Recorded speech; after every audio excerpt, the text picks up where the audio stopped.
Depuis le début des années 1990, et notamment la transition vers son régime démocratique en 1993, la Corée du Sud est devenue un pays majeur dans l'espace mondial.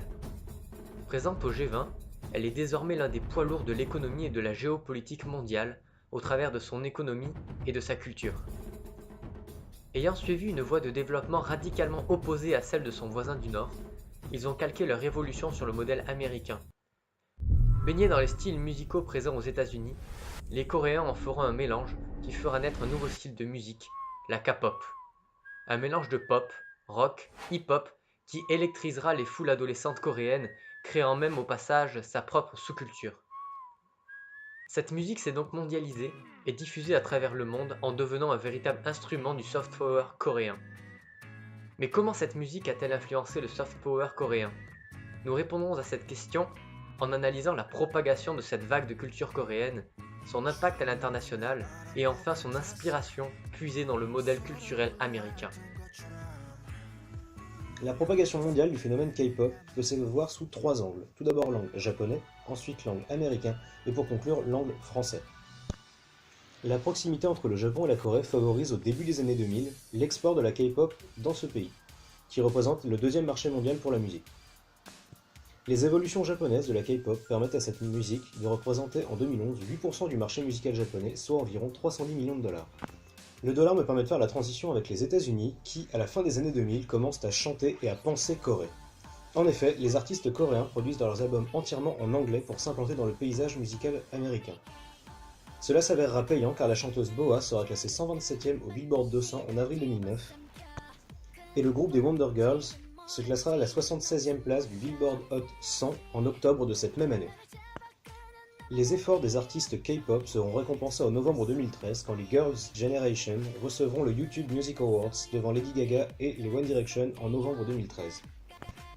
Voyons maintenant l'angle français qui aujourd'hui relève le meilleur accueil pour la Corée au niveau des pays occidentaux.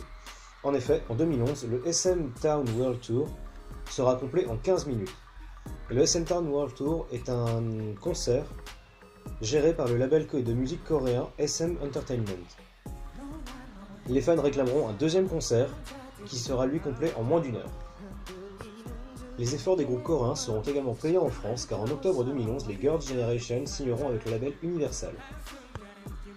Le 8 février 2012, le Music Bank K-pop, un festival qui se déroule à Bercy, recevra la visite d'environ 12 000 personnes. Ces deux concerts marqueront l'attachement des Français à la culture K-pop. Cela se vérifiera entre 2012 et 2017, car 14 concerts de K-pop auront lieu en France. Après l'exportation de la sidérurgie, de l'électronique et de l'automobile, la Corée, soutenue par son gouvernement, utilise désormais sa culture comme vecteur d'influence. La K-pop est appliquée comme un objet de promotion de marque nationale, à travers les concerts et présente dans les dramas. C'est une manière de mettre en avant certaines marques de manière subtile. Le monde des affaires, de connivence avec la politique économique, induit les entreprises à faire progresser la nation. La culture a désormais un intérêt national dans la mondialisation, notamment par l'exportation. C'est le moyen de faire la promotion de plusieurs choses par un même moyen, la cosmétique, l'automobile, la musique ou encore l'électronique. C'est également par ce biais que la Corée met en avant sa langue et tend à accroître le nombre d'étudiants étrangers au sein de ses universités. Mais également le nombre de touristes et ses marques telles que Nature Republic, Skin Food ou encore Etude House. L'engouement de la K-pop tel qu'il est aujourd'hui crée des groupes de fans de nationalités et de cultures différentes qui discutent au moyen de l'anglais sur leurs sujets de prédilection, la K-pop, les stars coréennes et tout ce qui tourne autour de la Corée. Les cours de coréen sont beaucoup plus présents au sein des universités, écoles de commerce et même lycées. Et de plus en plus de personnes, notamment américaines, européennes, se tournent vers l'expatriation en Corée.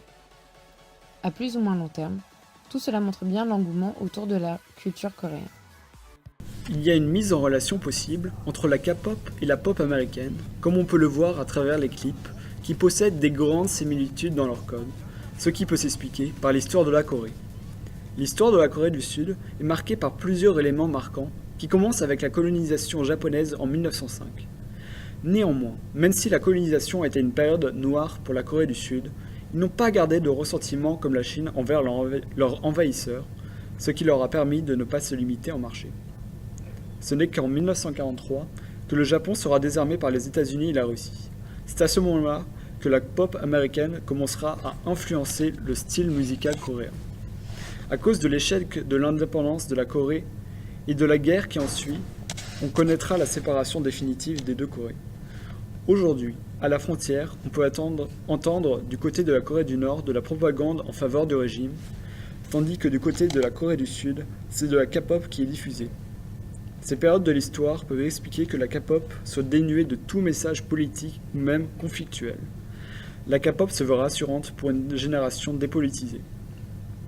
Cependant, il y a des différences entre le modèle culturel américain et coréen, dans la mesure où en Corée du Sud, le soft power n'est pas complémentaire du hard power comme aux États-Unis, c'est une alternative, il n'y a pas d'usage de la force dans leur politique culturelle. Aujourd'hui, la Corée du Sud a sa propre politique culturelle, en adaptant sa musique au marché envisagé, principalement la Chine. La K-pop est en effet pensée par une vision de marketing, ce qui provoquera également sa standardisation. De plus, il y a une volonté politique de soutenir l'influence à travers les centres culturels coréens pour qu'elle puisse rayonner, en dépit du manque de ressources de la Corée. Pour conclure, on peut voir que la K-pop est utilisée comme un moyen de promotion de la culture coréenne par l'État coréen, notamment au travers de ses centres culturels qui démontrent une volonté politique de soutenir la K-pop. En effet, celle-ci sert d'alternative à un hard power dont les Coréens ne disposent pas. De plus, l'attirance pour la K-pop a fortement contribué à développer l'expatriation en Corée et le nombre de touristes démontrant la puissance de la K-pop et donc du soft power coréen. Nous pouvons donc confirmer que la K-pop influence le soft power coréen.